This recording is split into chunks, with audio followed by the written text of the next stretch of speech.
Hey, James from Half Sun Collective here. Now, that's already enough talking, let's compare these units.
like to think you have a hidden strength buried deep underneath all the bitterness.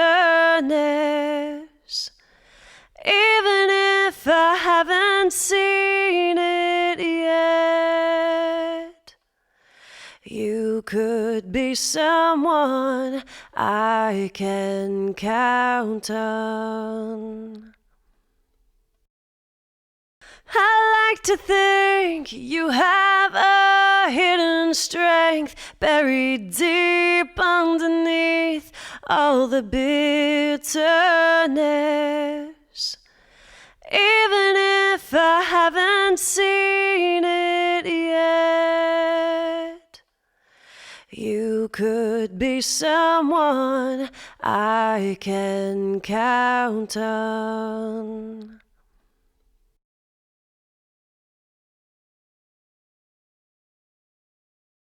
I like to think you have a hidden strength buried deep underneath all the bitterness. Even if I haven't seen it yet, you could be someone I can count on.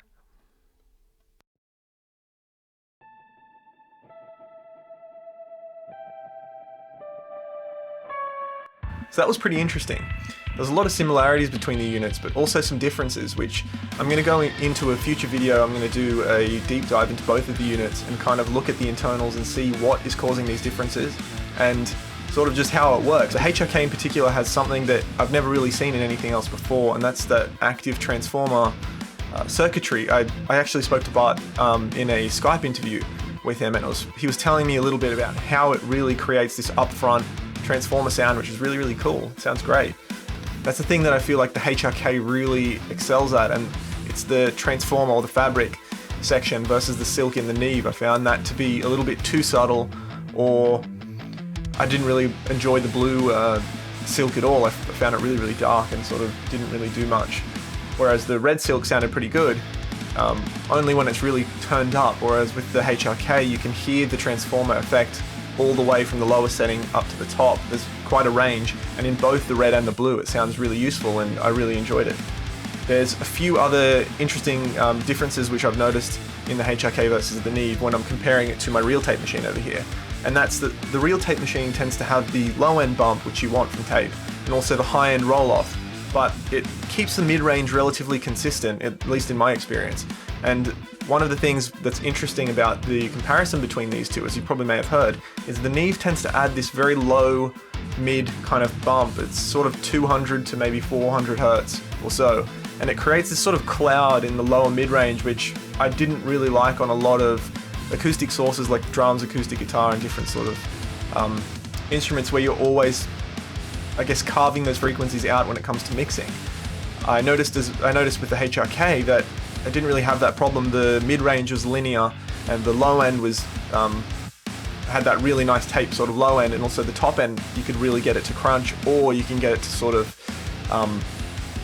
tame it, similar to the tape machine. Whereas yeah, with the Neve, I had a lot of problems with that low mid-range, which sometimes sounded great on sources that were a little bit brittle or bright and didn't really have that kind of energy. That definitely adds it, but yeah, there's certainly a difference there, and in the next video I'm going to go into what that difference is. It's really actually quite interesting when you look on the component level as to what is being used in the Neves versus the HRK. I've had a bit of experience with electronics. We build our own pedals here at Half Sun Collective, our own amplifiers, and it's very interesting to see what effect these components can have on the overall sound, and this is the thing that I think most people will be shocked at. So yeah, definitely check the next video, which hopefully will be out soon, but there's some things going on in the Neve which you might not expect, so stay tuned for that. Also, really quick, the two of them sound awesome together. I'm going to do a whole nother video on that. They really complement each other in an interesting way, and yeah, you'll hopefully see that soon, so see you next time.